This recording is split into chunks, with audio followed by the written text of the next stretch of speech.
अस्सलाम वालेकुम बच्चों, कैसे हैं आप सब? ठीक है। हाँ जी, आज हम लेक्चर नंबर 2 स्टार्ट करने लगे हैं। टॉपिक वही हमारा कंटिन्यू है। टॉपिक है 9.1 reversible reaction and dynamic equilibrium. क्योंकि ये मेजर टॉपिक है, पहले भी मैंने आप लोगों को लेक्चर नंबर 1 में बताया था कि ये एक ही दिन में हम इसको कवर नहीं कर सकते। तो स्टार्ट ही है 10th क्लास का, तो हम थोड़ा थोड़ा करके चलेंगे। तो मैं आपको एक इतने इजी वे में बताऊंगी कि आप अगर गौर से सुने ना, ये आपको लेक्चर उसी टाइम में याद हो जाना है। तो लेक्चर नंबर 1 जिन स्टूडेंट ने देखा होगा, वीडियो देखी होगी, तो उन्हें रिएक्टेंट, प्रोडक्ट, इरिवर्सिबल और रिवर्सिबल में क्लियर डिफरेंस पता चल गया होगा। और ये बच्चों हैं भी बहुत ही इंपॉर्टेंट, ये 2 शॉर्ट क्वेश्चन है। रिएक्टेंट और प्रोडक्ट का डिफरेंस बताएं, इरिवर्सिबल और रिवर्सिबल का डिफरेंस बताएं। चलें, अब लेक्चर नंबर 2 स्टार्ट करने से पहले थोड़ा सा मैं आपका इसका रिव्यू दे देती हूँ कि रिएक्टेंट्स की हमने तारीफ पढ़ी थी। The substance which react each other are called reactants and the new substance which is formed is called product. Irreversible reaction में हमने क्या पढ़ा था? Product don't form reactants.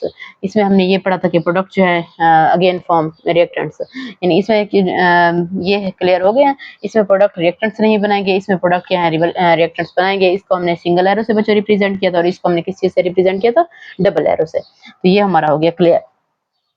तो आज हम क्या करने लगे हैं बच्चों? आज हम जो है नेक्स्ट लेक्चर नंबर 2 जो है, आज लेक्चर नंबर 2 में हमने एग्जाम्पल नंबर 1 को डिस्कस करना है। तो आज का जो हमारा टॉपिक है वो है एग्जाम्पल नंबर 1।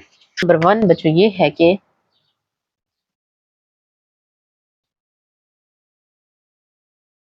इसमें H2 प्लस I2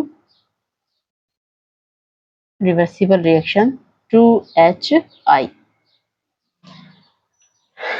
हाँ जी, अब ये आयोडीन जो है, ये आप याद कर लें, आयोडीन का कलर बच्चों होता है पर्पल। आयोडीन का क्या कलर होता है? पर्पल। जैसे ये हाइड्रोजन और आयोडीन आपस में रिएक्ट करेंगे तो आयोडीन का ये पर्पल कलर फेड होने लग जाता है, हल्का होने लग जाता है। और जैसे ये हाइड्रोजन आयोडाइड बनता है तो तब ये क्या हो जाता है? आयोडीन पूरी अपना कलर खत्म कर देती है और हाइड्रोजन आयोडाइड में जैसे ही तब्दील हो जाती है तो ये क्या हो जाती है? कलरलेस हो जाती है। यानी कलरलेस का क्या मतलब है? बेरंग हो जाती है, यानी इसका रंग कुछ भी नहीं होता।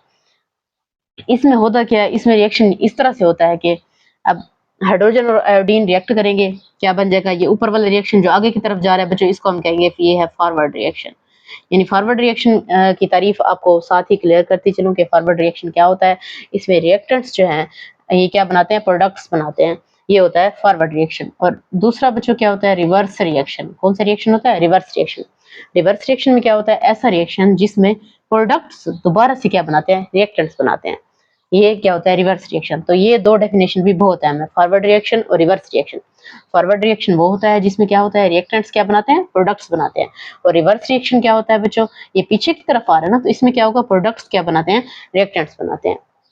अगर हम फॉरवर्ड और रिवर्स रिएक्शन को सेपरेट करके लिखें तो ये कैसे होगा? अब मैं पहले फॉरवर्ड रिएक्शन को लिखती हूँ, H2 plus I2 arrow 2HI। हाँ जी बच्चों, ये देखें, ये फॉरवर्ड रिएक्शन। इसमें रिएक्टेंट्स रिएक्ट कर रहे हैं और क्या बन रहा है? प्रोडक्ट बन रहा है। तो इसको हम क्या कहते हैं? ये कौन सा रिएक्शन है बच्चों? ये है फॉरवर्ड रिएक्शन। अब रिवर्स रिएक्शन में क्या हो रहा है? हाइड्रोजन आयोडाइड ये डिकम्पोज होगा यही और क्या बना देगा? हाइड्रोजन और आयोडीन। तो अब ये 2HI arrow H2 plus I2, ये है क्या बच्चों? ये है रिवर्स रिएक्शन। क्लियर हो गया? और ये क्या होता है? फॉरवर्ड और रिवर्स रिएक्शन जब आपस में मिलते हैं तो ये एक रिवर्सिबल रिएक्शन बनता है। ओवरऑल ये रिएक्शन होता है। अगर हम इसको सेपरेट करके लिखे तो ये फॉरवर्ड रिएक्शन है और ये कौन सा है? रिवर्स रिएक्शन है। अब इस एग्जांपल में हमने डिस्कस यही करना है कि हाइड्रोजन और आयोडीन जब इनको ना एक ये दोनों आपस में रिएक्ट करते हैं तो इसका पर्पल रंग जो है, जैसे ही रिएक्शन जब नहीं हो रहा होता तब आयोडीन का रंग क्या होता है? पर्पल होता है। जैसे ही इन दोनों का आपस में रिएक्शन होगा, हाइड्रोजन आयोडाइड बनेगा, तब आयोडीन का रंग जो है ये खत्म हो जाएगा, ये क्या हो जाएगी? कलरलेस हो जाएगी। फिर क्या होता है कि हाइड्रोजन आयोडाइड को अगेन हम हीट करते हैं तो ये डिकम्पोज होती है, ये टूटती है, तो इसका पीछे रिवर्स रिएक्शन स्टार्ट हो जाता है। तो ये हाइड्रोजन और आयोडीन देती है। जैसे आयोडीन फिर रिवर्स रिएक्शन में दोबारा बनेगी तो इसका पर्पल कलर क्या हो जाएगा? अपीयर हो जाएगा। चलें, इसी एग्जांपल को हम एक और तरीके से देखते हैं, डायग्रामेटिकली डायग्राम बनाते हैं और इसी से ही हम इस एग्जांपल नंबर 1 को क्या करते हैं? एक्सप्लेन करते हैं। हाँ जी बच्चों, ये है हमारे पास एक क्लोज फ्लास्क।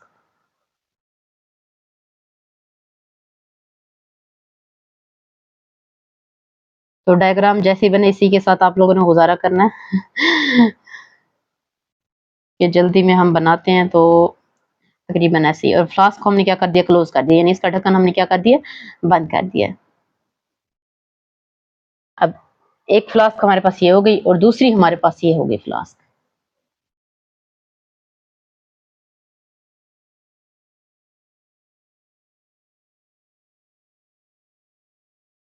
तो कोशिश करनी है आप लोगों ने डायग्राम्स बहुत ही नीट और बहुत ही प्यारे तरीके से बनानी है।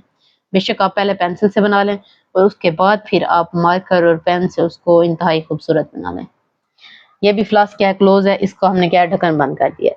अब इस फ्लास्क में होता क्या है असल में, पहले हाइड्रोजन गैस है यानी है, और साथ में क्या आ गई, आयोडीन गैस। ये दोनों क्या करती हैं, आपस में रिएक्ट करती हैं। तो आयोडीन का कलर आप लोगों को पहले ही पता है कि आयोडीन का कलर क्या है बच्चों, पर्पल है। तो अब हमने क्या करना है, इसको हीट करना है, यानी हाइड्रोजन और आयोडीन को हमने एक फ्लास्क में लिया और इस फ्लास्क को क्या करेंगे, हम हीट करेंगे, यानी इसको हम क्या करेंगे, गर्म करेंगे। और जैसे ही फ्लास्क को हम गर्म करेंगे, हाइड्रोजन और आयोडीन का रिएक्शन जो है आपस में क्या हो जाएगा, शुरू हो जाएगा। तो जैसे ही हाइड्रोजन और आयोडीन आपस में रिएक्ट करेंगी तो पर्पल कलर जो है ये फेड होना शुरू हो जाएगा। पर्पल कलर बच्चों क्या हो जाता है, फेड। फेड का मतलब क्या है, ये मध्यम हो जाएगा, पर्पल कलर फेड हो जाएगा और यहाँ से क्या बन जाएगी बच्चों, हाइड्रोजन आयोडाइड बन जाएगी।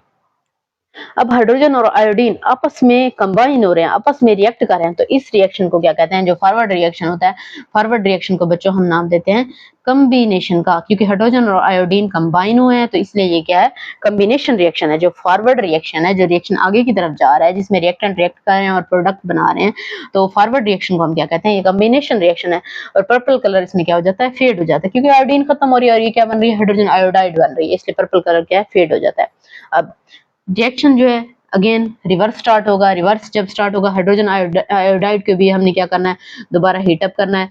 और जैसे हम इसको दोबारा इस फ्लास्क को हीट करेंगे तो हाइड्रोजन आयोडाइड डिकम्पोज होगा, इसकी तोड़ फोड़ होगी, तो हम कहेंगे ये जो है रिवर्स रिएक्शन जो है बच्चों, ये होता है डिकम्पोजिशन रिएक्शन। ये कौन सा रिएक्शन है, ये डिकम्पोजिशन रिएक्शन है। इसमें फिर हाइड्रोजन आयोडाइड जैसे ही टूटेगा, दोबारा हमें क्या मिल जाएगी, हाइड्रोजन और आयोडीन मिलेगी। जैसे ही हमें आयोडीन दोबारा मिलती है तो पर्पल कलर क्या हो जाता है, अपीयर हो जाता है। पर्पल कलर क्या है बच्चों, अपीयर हो जाता है। ये था हमारी एग्जांपल नंबर 1। अब एग्जांपल नंबर 1 जो है ये मैं आपको दोबारा एक्सप्लेन करते चलूं। इसमें हमने पढ़ा है कि H2 + I2 एरो 2HI। हाँ जी बच्चों, ये क्या था, फॉरवर्ड रिएक्शन था। फिर आप लोगों ने रिवर्स पढ़ा कि हाइड्रोजन आयोडाइड जो है इसकी क्या होगी, डिकम्पोजिशन होगी, तो दोबारा H2 + I2 बनेगा। अब पहला रिएक्शन था, इसमें आयोडीन का पर्पल कलर था, जैसे हाइड्रोजन आयोडाइड बना है, पर्पल कलर क्या हो गया, फेड हो गया। फिर हाइड्रोजन आयोडाइड की हो गई डिकम्पोजिशन, तो हाइड्रोजन आयोडीन बनी है, जैसे ही आयोडीन बनी है पर्पल कलर अगेन क्या हो गया, अपीयर हो गया। फिर आप इसका ओवरऑल रिएक्शन लिखेंगे, रिवर्सिबल रिएक्शन, तो H2 + I2 reversible reaction 2HI। ये था इसका रिएक्शन। तो इसमें आप लोगों ने क्या एक्सप्लेन करना है, इसमें आप लोगों ने बच्चों फॉरवर्ड रिएक्शन को एक्सप्लेन करना है और रिवर्स रिएक्शन को एक्सप्लेन करना है। फॉरवर्ड और रिवर्स रिएक्शन को जो आप लोगों ने एक्सप्लेन करना है और डायग्राम इसके बनानी है, डायग्रामेटिकली एक्सप्लेन करना है। तो आप क्या कहेंगे, हाइड्रोजन और आयोडीन जो है ये आपस में रिएक्ट कर रहे हैं, हाइड्रोजन आयोडाइड बन रहा है, आयोडीन कलर क्या होता है, पर्पल होता है। फिर आप कहेंगे ये रिएक्शन जो है ये फॉरवर्ड कहलाता है, क्योंकि इसमें रिएक्टेंट्स रिएक्ट कर रहे हैं और क्या बन रहा है बच्चों, प्रोडक्ट बन रहा है। फॉरवर्ड रिएक्शन की आप लोग यहाँ हेडिंग दे सकते हैं, फिर आप हेडिंग दे देना।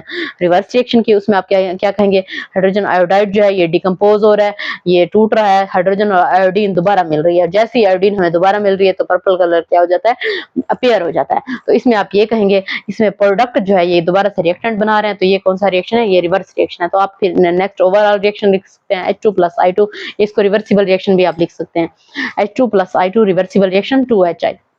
उसके बाद आप आ जाएगा डायग्राम की तरफ। ये दोनों डायग्राम्स आप लोगों ने बनानी है। इस डायग्राम में आपने क्या करना है, ये हमारे पास एक फ्लास्क है, ये क्लोज है, इसको हमने हीट करना है। हाइड्रोजन और आयोडीन जो है ये आपस में रिएक्ट करेंगे। जैसे ही हाइड्रोजन और आयोडीन ये दोनों कंबाइन हो रहे हैं तो इसमें ये क्या है, ये कॉम्बिनेशन रिएक्शन है। इसका पर्पल कलर क्या हो गया, फेड हो गया है, जैसे ही हाइड्रोजन आयोडाइड बनी है। फिर क्या हुआ है बच्चों, रिवर्स रिएक्शन स्टार्ट हो गया। हाइड्रोजन आयोडाइड को, इस फ्लास्क को हमने दोबारा हीट अप किया। जैसे ही हमने इसको हीट अप किया, हाइड्रोजन आयोडाइड की क्या हो गई है, डिकम्पोजिशन हो गई है। हाइड्रोजन आयोडाइड क्या है, ये टूट गया, डिकम्पोजिशन हुई है। तो पर्पल, क्योंकि डिकम्पोजिशन से हमें हाइड्रोजन और आयोडीन जो है ये दोबारा मिल गई है। जैसे ही हमें दोबारा मिल गई है तो पर्पल कलर भी क्या हो गया, अपीयर हो गया। हाँ जी, thank you so much. Lecture number 2 जो है ये हमारा एंड हुआ।